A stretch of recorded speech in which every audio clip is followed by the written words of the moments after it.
Okay, so cut your binding fabric so that it is 2 inches wide, and then we're going to connect it all so it's one big continuous strip that can go all the way around your quilt. And the way that you connect it is you will take it, lay it at a 90 degree like this, and it's hard to do one-handed and make it straight, but you line up all of these edges, making them straight, and then you are going to sew from here to this corner. So it's a 45 degree line cutting from that corner to this corner. And if you feel like you can eyeball it, that's fine. But if you want to, you could mark it with like a pencil. That'll come off your fabric just fine. So go ahead and sew that. All right, and then when you open it up, it will be just one continuous strip like that. So you can then just trim this off. Just trim it like a 1/4 inch. And then iron it all so that it is folded over like this. And then it's ready to be put on the quilt. Okay, so now you put your quilt in. This is just a little block that I started. So you start in the middle of a side and give yourself quite a bit of tail over here. I probably have 4 or 5 inches. And then you just line up your raw edges. You go ahead and sew. This won't look amazing and make sure you backstitch. And then go ahead and sew all the way to your corner. Sorry, that's not looking great because I can't sew one-handed, but you get the idea. Sew all the way to your corner. And you're doing a 1/4 inch seam, so this foot is just the edge is a 1/4 inch seam. And then when you get a 1/4 inch away from the edge, stop. So if it helps, you can take a pin and put it in a 1/4 inch from the end. Okay, so I put a pin in, and I'm just going all the way to this pin where I marked my 1/4 inch from the end. And then once you get there, backstitch. And then go ahead and take it out and flip your quilt. All right, so now you have it like this. And to make it a mitered corner, you fold it up so that it's going all the way. This following this even path all the way up. So you fold it up like that.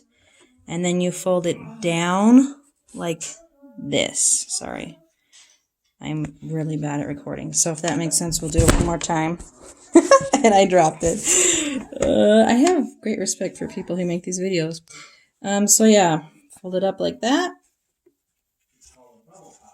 And then fold it down like that. And now you have it, like you can see, it's kind of just folded over like this. All right, and then you go ahead and you stick it in. And you start a 1/4 inch. Sorry, there's the top of my machine again. You start a 1/4 inch from this edge. So I'm a 1/4 inch in.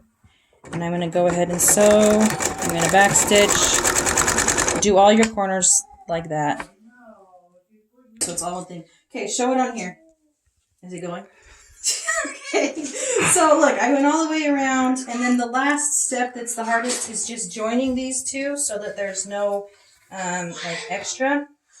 So what you can do is you can just, take something that measures 2 inches, or I just usually take the tail end of this. And what we need to do is we need to, I don't know if you can see this, but they're like overlapping. And we need these to overlap only 2 inches because that's how wide our fabric is. Did you get that? Okay, so I usually just, this is ghetto, but I just set it on top of there.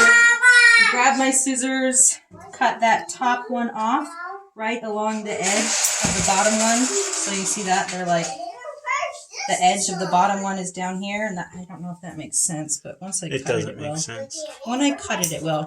So, oh no, I did it. You did the wrong side. I did the wrong side. I was going to say something, but... Oh, no. have to pause it. Okay, take 2. I did that on my last binding. I don't know why I did it again on this one. Anyway, so yeah, so these are layered over. Now we know which one not to cut. Can I sit on this? No, that'll break, hun. So they're layered over like this. Just take your 2-inch measuring device and line it up so it's on line with the one on the bottom. And then cut on this side of it so they're overlapping, right? I sure hope so. Ta-da! And now they're overlapping. So, and with a bigger quilt, this will be a lot easier. And then you attach these the same way as you attached your pieces to begin with. So you'll take them like this.